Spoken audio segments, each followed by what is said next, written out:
Welcome to The Thread, a space for fresh perspectives on Christian leadership, global culture, and evangelism in this fast-changing world. Hosted by me, Stephen Foster, and brought to you by Alpha. And I'm really excited today that we get to hear from one of my personal heroes, Rachel Gardner. Rachel, it's amazing to have you with us. Oh, thank you. That's a lovely introduction. Thank you.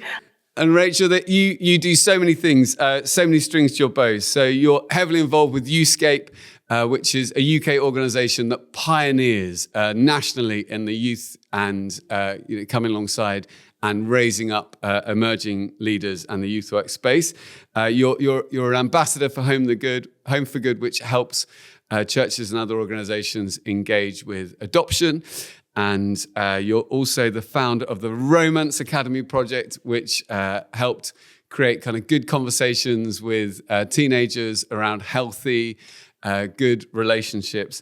And you lead St. Luke's Blackburn with your husband, Jason, which you planted in 2025 and which is having all sorts of amazing impacts in that space.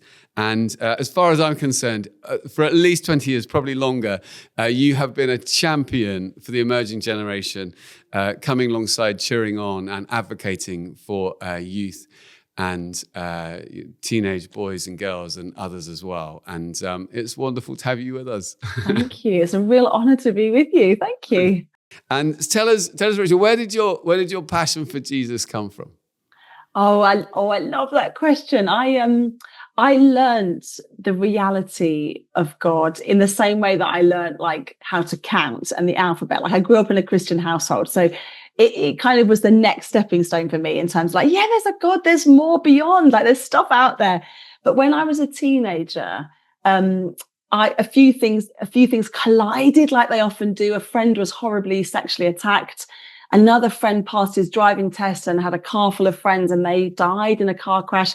And I left after A-levels completely in tatters, thinking this God that I've grown up to know and love, who is supposed to be like sure and good and the rock beneath my feet, like that's all fallen apart. And I spent a year traveling around Europe, trying to find myself, trying to find a voice from the universe to explain who I was. I tried every different other religion I could think of and came back to the UK.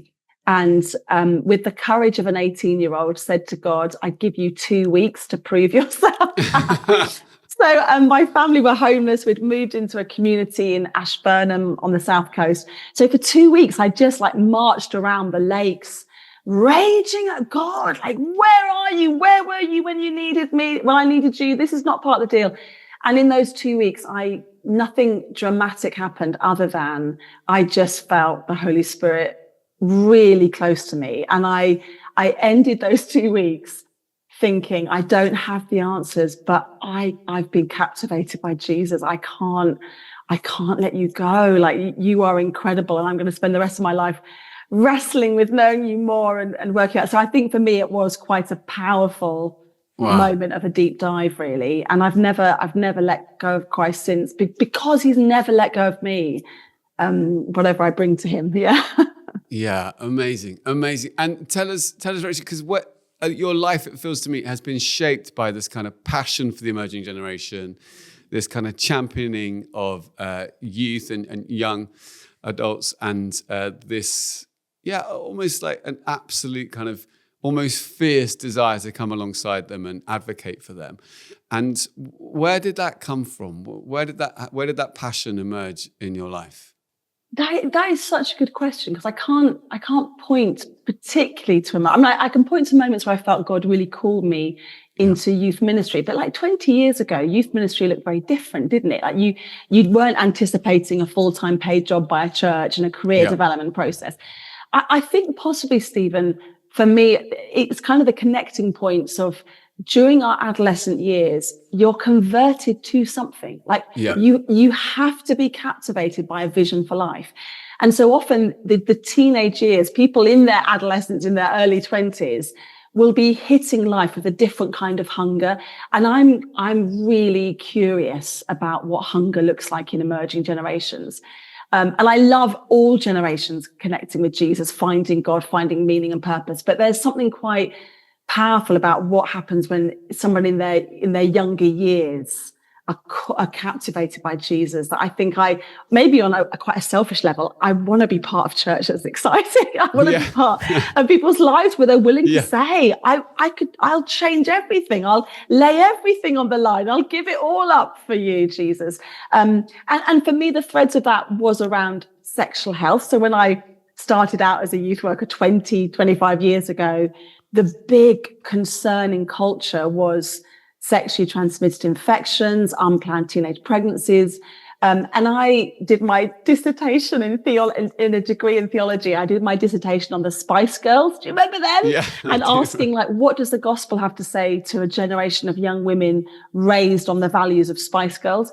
And so I've always been really interested to ask, what does it look like for the gospel to take root in this emerging generation? So I got involved with the No Sex Please with Teenagers documentary because I was interested to see, what does good news look and sound like if you're a 15-year-old and you feel the pressure to be sexually active, and there's stuff going on globally with Twin Towers and terrorism. Like, what does it look like? And that's carried me through, really, Stephen, thinking for each emerging generation, what does it look like for the gospel to be good news and to sound and to feel like good news for this emerging generation? And say a bit about that, Rachel, because you're still hugely connected both in Blackburn and nationally to the kind of emerging generation. You're often connecting them in different events and through different ministries.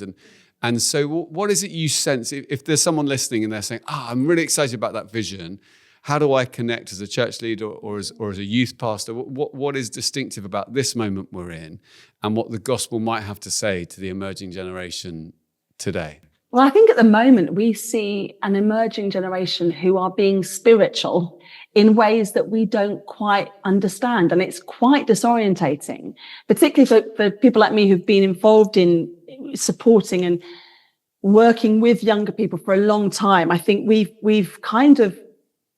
been seeing a generation increasingly irreligious, like Gen Z are the least religious generation on the planet globally ever in the whole of history. And we know that because of the secularism within Western society, that young adults have been raised not to believe in God. Like there is nothing else. But what we're also seeing and what we're tracking is a spiritual awakening marked by this hunger. It's like Gen Z they've read the pathology on them and said, nah, that's not us. And it's quite disorientating because I think the hunger that they're bringing and the ways that they are looking to connect with God, looking to be part of what God's doing, does feel different. And so I think we're in this really exciting stage where, like the church that you lead, Stephen, I love the stories coming out of where you are, but we're seeing a raw hunger, but we're also seeing an openness that is leading them to quite dangerous spaces. So, for example, Witch Talk, which is the hashtag on TikTok, which is all stuff to do with witchcraft. Yeah, it's amassing 68 billion views. Like, this hunger is a raw, big hunger that we need to really understand. And for this generation, for us to meet their hunger with our hunger, that they connect that. And I think increasingly, I'm on this estate where we work. When we arrived to plant St. Luke's, I was bumping into very young teenagers who were having powerful spiritual encounters outside of church. They knew where all the particular ghosts and apparitions were on the estate. And some of it is social contagion, but some of it, because I do believe there is an enemy that wants to rob young people of meeting God. There is stuff happening. But for young people growing up in a very secular age, if you are having big spiritual encounters in your bedroom, if you are seeing things, if you are manifesting stuff, secular society says there's one of two options. One, you're either having a mental breakdown, or two, you're lying.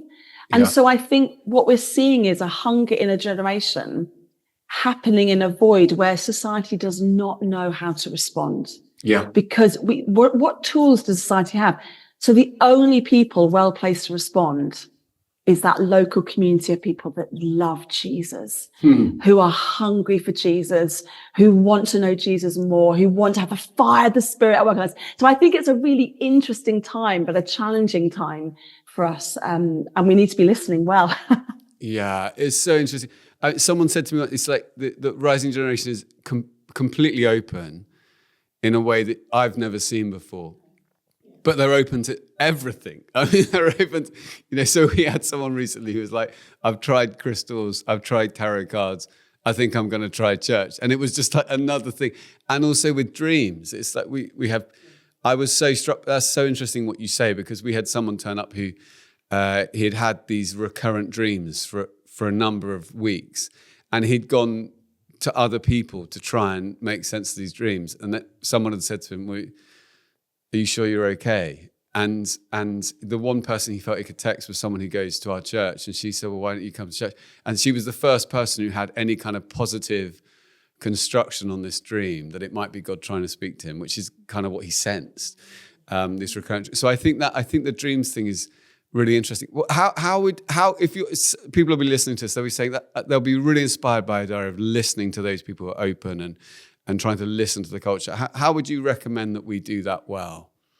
I love reading theologians from times gone by, because I think sometimes they can really help us have a robust and an honest appraisal of what's happening now. And Blaise Pascal, I know Archie's talked about him quite a bit, Archie Coates, but Blaise Pascal talks about how if we really want to connect with what God is doing among a generation, we need to feel their pain. Like, we need to understand where their deep core anxieties lie. And I think it's not about, us putting our emotionalism onto young people, but it's about recognizing what is driving their anxiety. What is the fear that this is, because often our hunger comes out of a profound sense of lack. I'm lacking. And it's really interesting for us, I think, working with churches and youth groups and with student ministry and with young adult ministry, because it's like a generation that they're almost the first generation to grow up entirely post-Christian,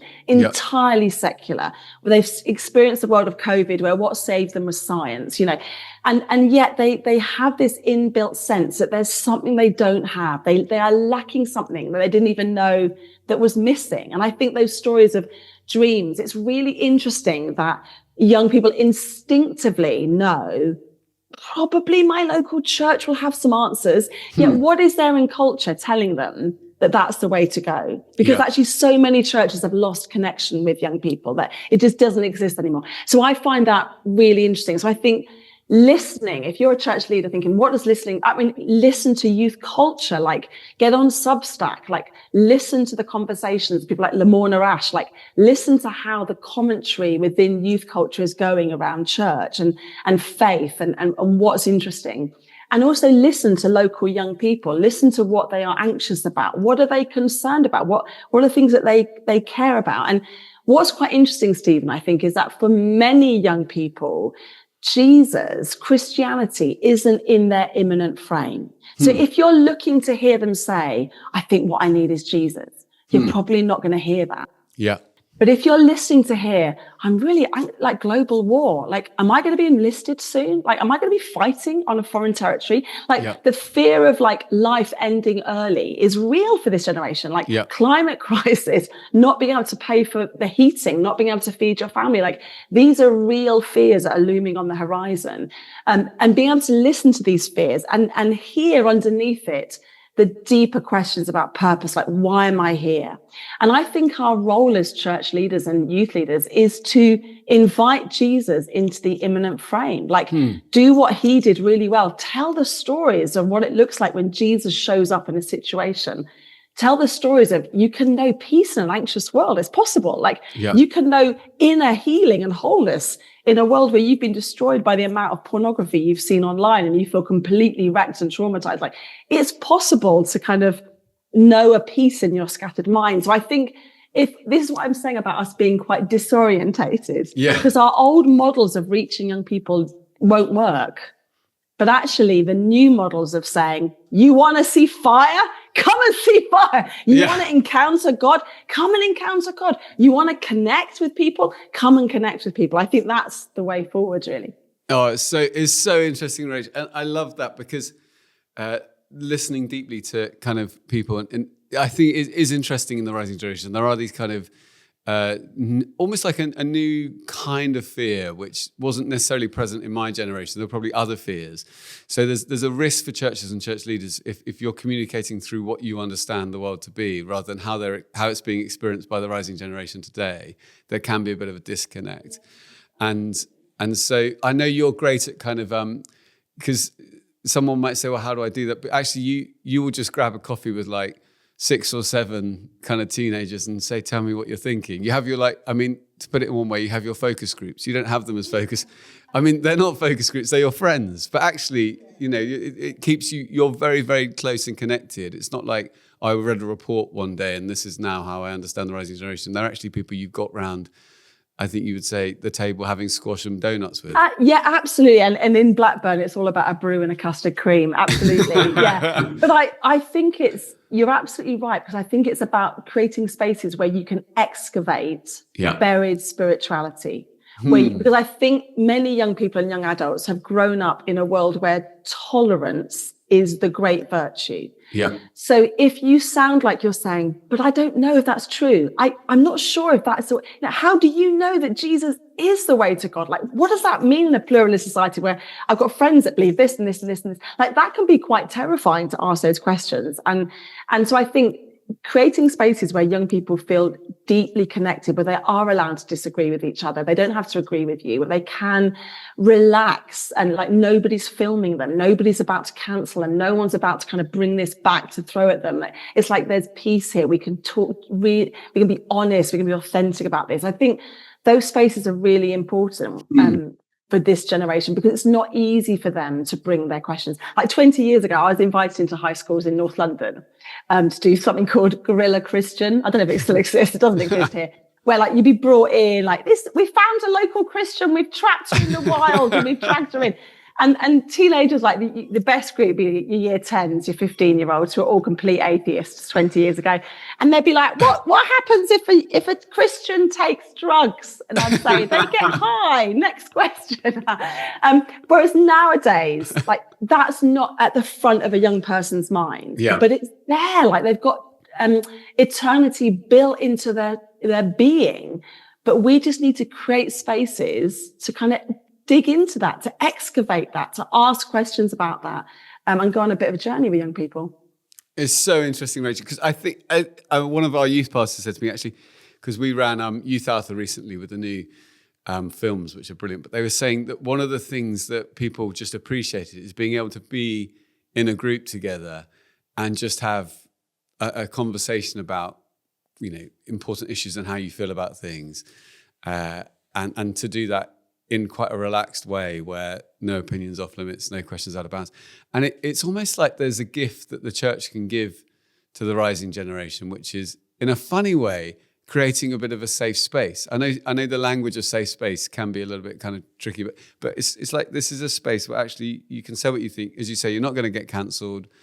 It's not, someone's not going to kind of snapshot the snap and then put it out to all your friends and say that you're terrible. So you can, because it's quite hard in our cultural moment, I think, for teenagers to think out loud, because there's such a fear that you might say the wrong thing, or you might get something wrong.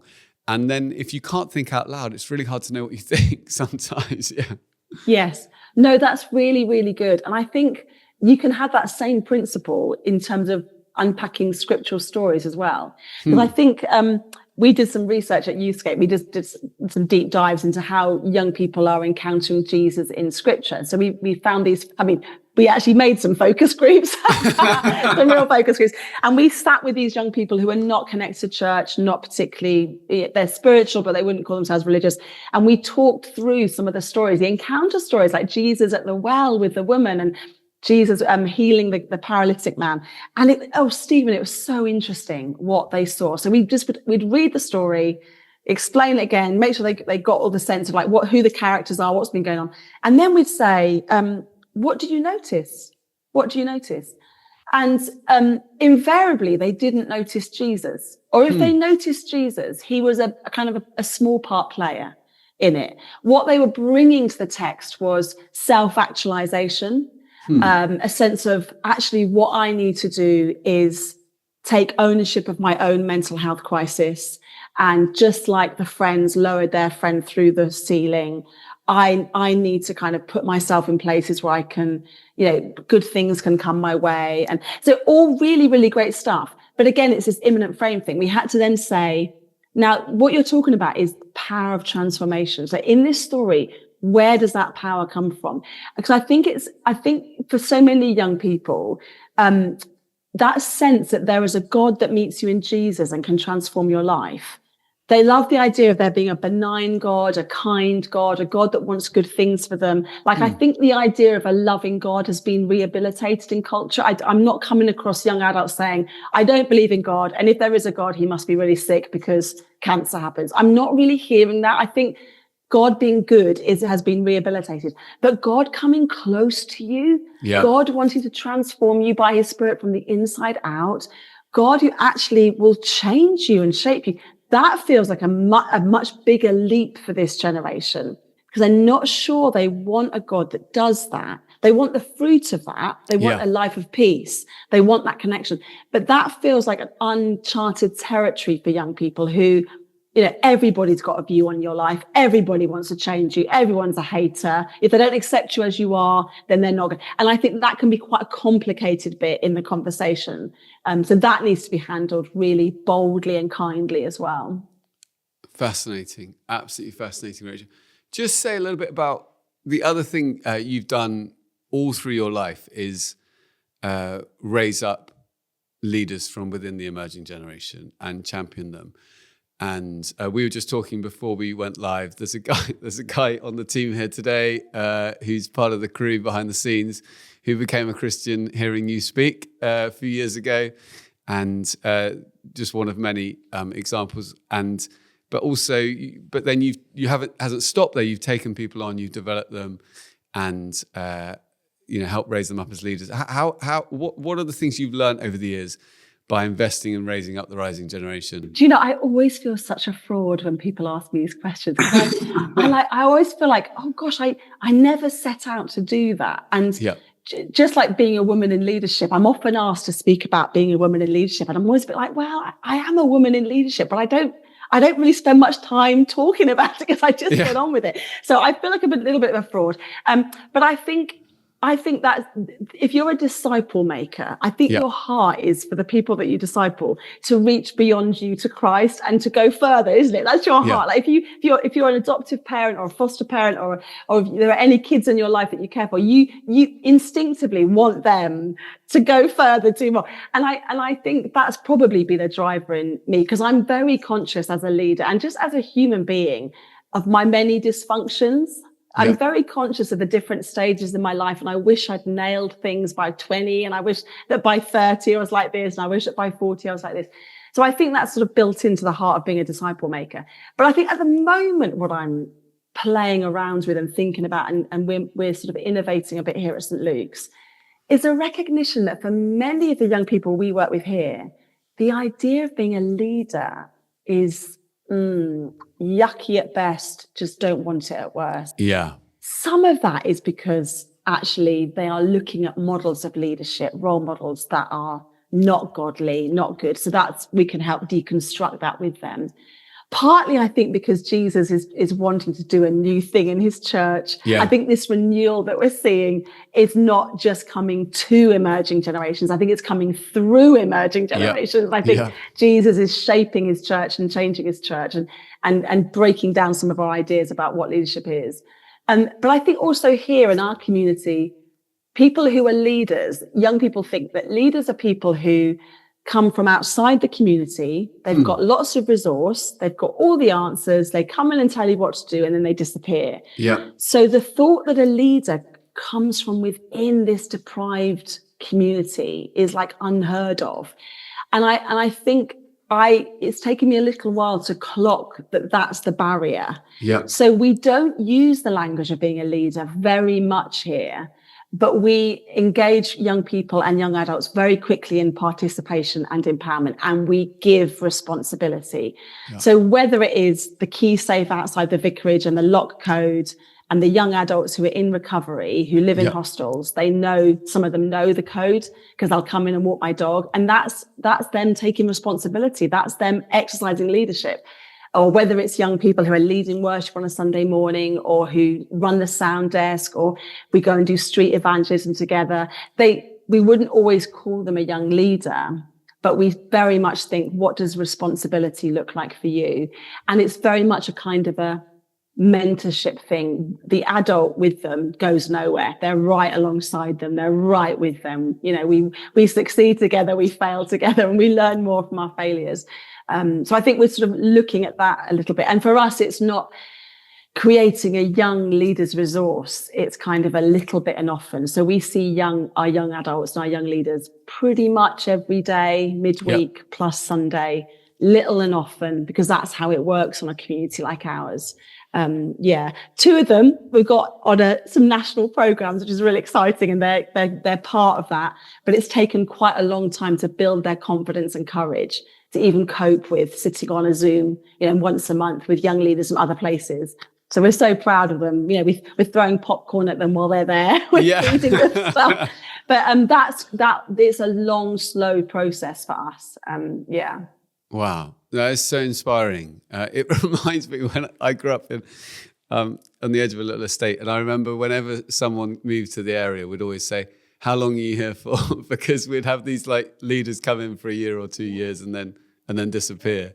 And so that was always the first question we asked them. It's so disempowering, isn't it? Yeah. And I love it. I think it was Danielle Strickland, so I won't claim that I discovered I come from this, but Danielle Strickland was talking about when the Spirit fell at Pentecost, and the first thing that happened was that people understood the gospel in their language, didn't they? Because the language of empire is that there's this certain elite way of speaking and and the moment the Holy Spirit falls, actually the gospel is shared in lots of different languages, in lots of different ways. Yes. And I think that is the beauty of being a church leader in a community like ours, is that the gospel being shared just looks raucous and riotous and holy carnage most of the time. And is anyone getting anything? I don't know. but God's doing it. And I think that feels in a community where power has unfortunately in the past been abused, to see power disseminated. Jesus just gives this stuff away, like he trusts us. And how can we communities who safely release the trust and responsibility to each other and trust the Holy Spirit is at work in your life and that you've got stuff to say is fun. Wow. It's really inspiring, Rich. And tell us how, in your own, talking about leadership and you've exercised leadership in a number of different organizations, a number of different ministries. What have you learned from some of the more challenging times, or the times where maybe you feel you might haven't got things right, or maybe failed? What are the kind of things as you've gone through the years, you think, that's been something I want to take with me moving forward?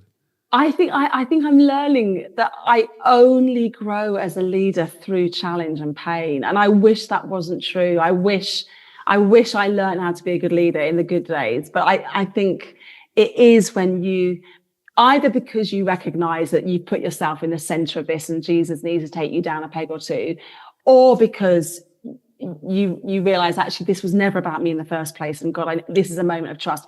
I think for me, leadership, learning to be the leader God is calling me into, is trusting that the growth comes through the painful stuff. I mean, I remember when Romance Academy, because it was on BBC Two, and it got a lot of energy. And so I was at age 25, suddenly running a national program. And I'm a youth worker that sits on curbstones talking about sex and STIs with young people. I don't run a company, but I was running this national charity.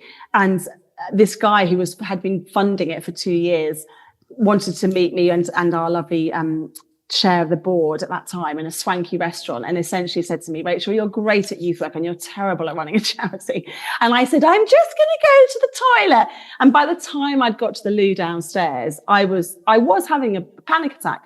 And the lovely cleaner, who didn't speak any English, just sat with me, rubbing my back. How amazing. What a beautiful gift from God. And then she went, and we couldn't communicate, but I couldn't communicate then anyway. She went and found somebody else, the manager of the hotel, who came down and saw me having this panic attack on the floor in the middle of the loos, and looked at me and said, Madam, you are suffering from shock and grief. And then walked off again and called the paramedic. And I thought, yeah, I am. I'm suffering from shock and grief that I'm no good at this thing that God has called me to do, grief that he should have given this to somebody else, and shock that I've lived in delusion that I can do this. So I was on the floor sobbing my heart out. And in that moment, I just said, God, I have nothing to bring to you. I don't know what you're doing, God, but I have nothing.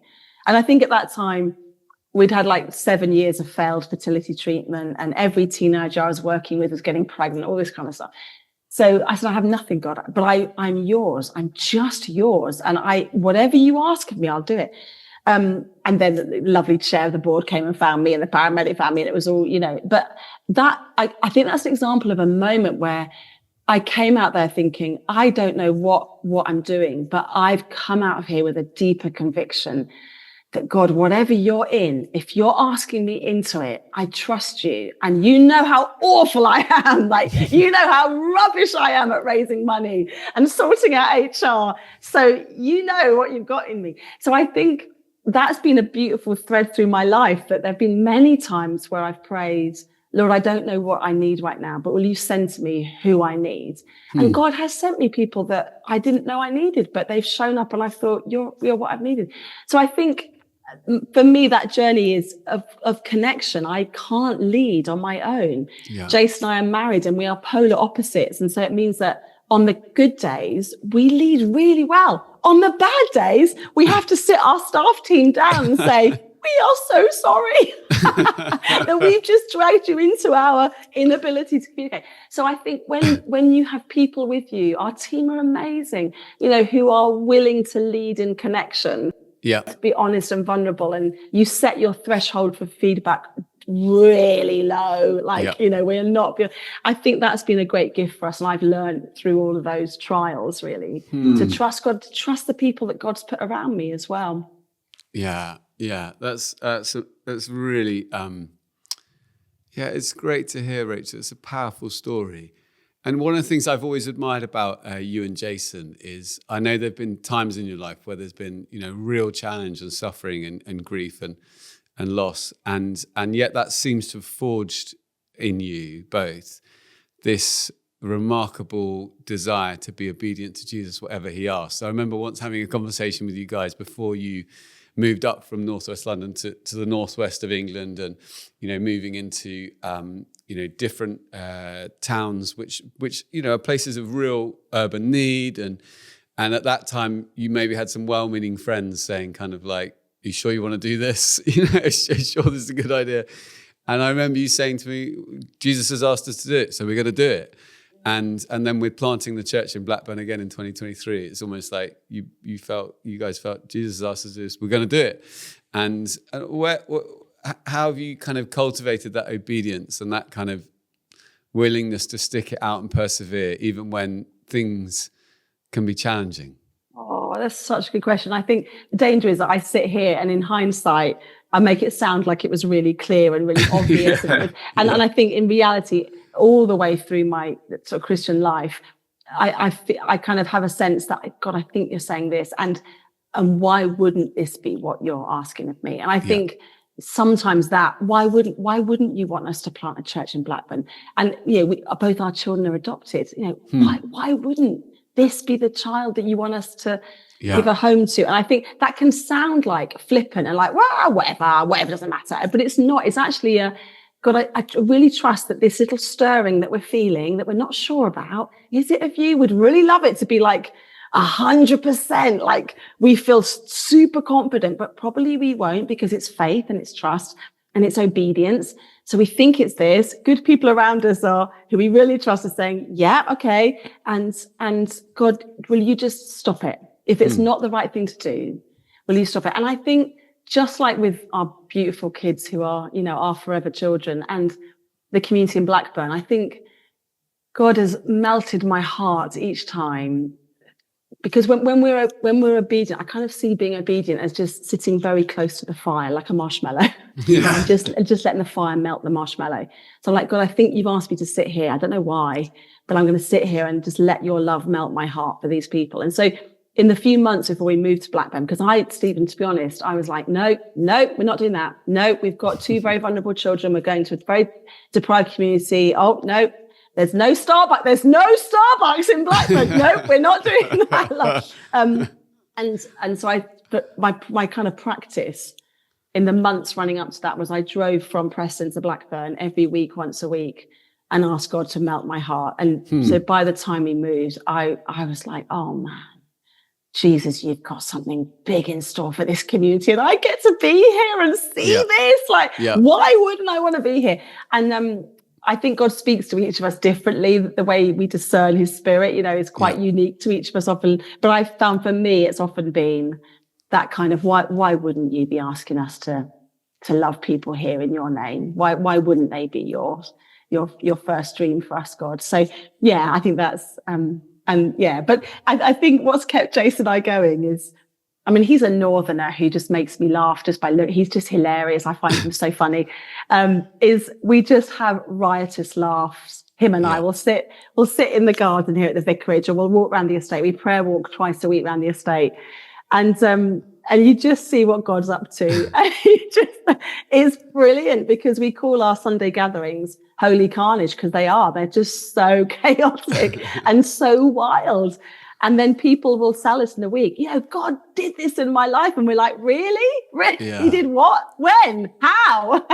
And so I think it's that joy of seeing God at work is just holding us here, because you think, this God, you are in this. And the chaos is real, and the challenge is real, and the cost is real, but the joy is real, and the joy is our strength. The joy of the Lord is our strength. I love the story you told me of, I think it was Easter Sunday, when you planned to baptize some people, and then during the service, some more people turned up who wanted to be baptized. And then before you knew it, you had to just change the whole thing. And I think it's an amazing image, really, of like, okay, well, let's get another one. Let's get another one in the pool. That sounds great. Oh, you too. Like, let's get you in as well. Let's baptize you. It's amazing. And are you happy to say, Rach, one of the things, you and Jason, amazing parents. And I've seen the way you kind of, care for and raise your wonderful children. And that's been a journey. I found it really funny, because you were doing an interview, I think, with a newspaper that asked you to reflect theologically on, what theological reflections about God have you had from that process of adoption? And you very rightly said to them, can I tell you about my daughter first? Before I theologically, let me tell you about how much I love my daughter. Let me tell you about what a wonderful person she is. And then we can do the theological reflection. And say a bit about that, about as much as you're happy to say about, so both our children are adopted, and it's a great, I think it's, and our dog is adopted as well. And so one of the lovely things that we say as a family is that none of us have blood ties to each other. We're all woven in because of love, amazing. Which is really lovely. And I think that is a picture for church as well, isn't it? None of us in church have blood ties, but we are woven in together. The interesting thing for us is we lead a church where a number of women have had their children removed from them, taken into care. We have a street near our church where women can more safely sell sex. We work with those women quite closely. So it's an interesting community to be in, and to be raising 2 children who have their own vulnerabilities around adoption and why they might have been taken into care. And I think the beautiful thing about that is God is always in the business of redemption, isn't he? And restoration. And our church know that our children are adopted, but they also just know them and love them, and they are just them. And we have people in our church community who are alcoholics and drug users, but we know them, we love them, they're our friends. So it's a beautiful thing being in a church where people are not known by their thing, they're just known by their name, and they're loved. But the lovely thing is that being in this community, we get to see the gospel take root in people's lives. And my prayer for our children is, as they grow and have to make more sense of their own story, they know adults around them who love Jesus, who are growing, who've had really difficult backgrounds, and who demonstrate to them, this is what it looks like to be part of a community where we're loving and healing. And so the stories of their birth families are not out there, people like those sorts of people over there. It's, I know people like that in my church. And I think there's a lot of stigma that people feel in life, whether it's through addiction, whether it's through adoption, whether all sorts of things. And if we can be church communities that are safe places to grow and to flourish. I think children flourish there, adults flourish in there, people that have known abuse flourish there, people that have been wounded and hurt flourish there. And so, yeah, we just get on with parenting our children and make it up as we go along, like every single parent does. But I think that picture of God, that picture of salvation, that is God adopts us into his family. For me as an adoptive mum, knowing how strong that is, how final that is, how powerful that is quite, it takes my breath away, really, thinking God has adopted me. And with adoption, you know all the painful stuff before you adopt the child. Nothing is hidden. And everything in you says, the more you know, the more you want them. That's how it works. And I think the same with God. Like, the more God knows about our pain and our past and our challenges and our fears and the more he wants us. Yeah. And yet we think we have to hide that stuff before he wants us anywhere near him. And he's like, no, I'm right in your corner. I'm right here. Yeah. So I find that really moving. Oh, it's very moving. It's really moving, Rach. Yeah. It's inspiring to see, I think, the way you guys parent. I find it inspiring as a parent. So it really inspires. Just say, Rach, a bit about, as in this moment, what do you think the church most has to listen to from the culture, and what do you think is most important that the church is heard to speak to the culture? Where do we need to? What are the things that maybe that the culture has to teach the church, and what does the church have to speak into the culture? Yeah, I think the first thing is to recognise that we're not the only ones seeing that something is happening among emerging generations. I think it feels like the eyes of the globe are on Gen Z and Gen A for a variety of reasons, through things like the adolescent series and this series on TV, Adolescence, and our concern about that. So I think there's a kind of a responsibility. That's probably the wrong word, but there's kind of a calling on the church, not just to reach and love and respond to emerging generations. There's a call on us to kind of speak to the whole of culture about what God is doing. Because I think this is the moment when a church could say, actually, that stuff that you're seeing in emerging, how we're all noticing it, it's different, there's a change. I think we could be leading that narrative a bit more rather than kind of being behind the scenes. So we need to recognize that this is God resurrecting his church. This is God renewing his church. And I think the interesting thing is that I think emerging generations have a different relationship with visibility. So I think about 20 years ago, what we would see in kind of where young people are responding to what God is doing, we would see that in a kind of hundreds coming to the front in a kind of a big festival thing. And I was part of that and loved that. And that was true and that was real. I think nowadays, young people have so many outlets for visibility. Like, everyone's a creator, everyone's going viral. And I think probably the invitation is around, come and lay your life down, come and surrender, come and be anonymous, this is not the same as saying you don't matter and don't do stuff on social media. Of course, it's not, but it's saying, actually, I think this is a generation who are hungry for those authentic internal experiences that will really change them. And I think if what they encounter when they walk into St. Aldate's and they walk into St. Luke's, or they sit around a fire pit, or they sit with a friend on the beach at a festival, whatever. I think if what they encounter is, there is something deep here, there is an internal change, there's something happening inside that is real, and that will slowly begin to transform and come out. I think that's what would be really interesting. And I think I love Tom Holland. Recently, he wrote the book Dominion, challenging the church recently and saying, don't act like middle managers, do the weird, do the stuff that's life and death and resurrection, and, go big and all that stuff, because that's what people are looking for. And I want to say to churches, get ready for what God is doing among young people. Get ready to receive them. But don't think that that means you have to be super cool. And, it actually is about being real. You guys really worship Jesus. Like, put him at the center of this. Get hungry for him and just see who begins to be drawn to that fire and to that flame. And I think I would love, on one level, the church to be better at being weirdly anonymous. And I don't mean that we don't tell the stories. We do. Because we have to speak to culture. We have to talk about what God's doing.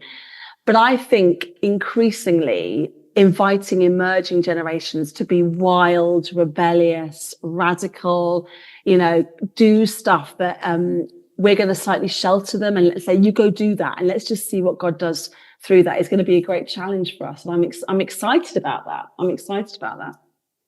Rachel, it's been an absolute joy to speak with you. Thanks so much, gold, so much wisdom, and lots to kind of think about and lots to fire our prayers. And we're just so grateful for your time. Thank you so much. Joy to be here. Thanks, Stephen. Thank you so much for joining us on The Thread. And we look forward to being with you next time.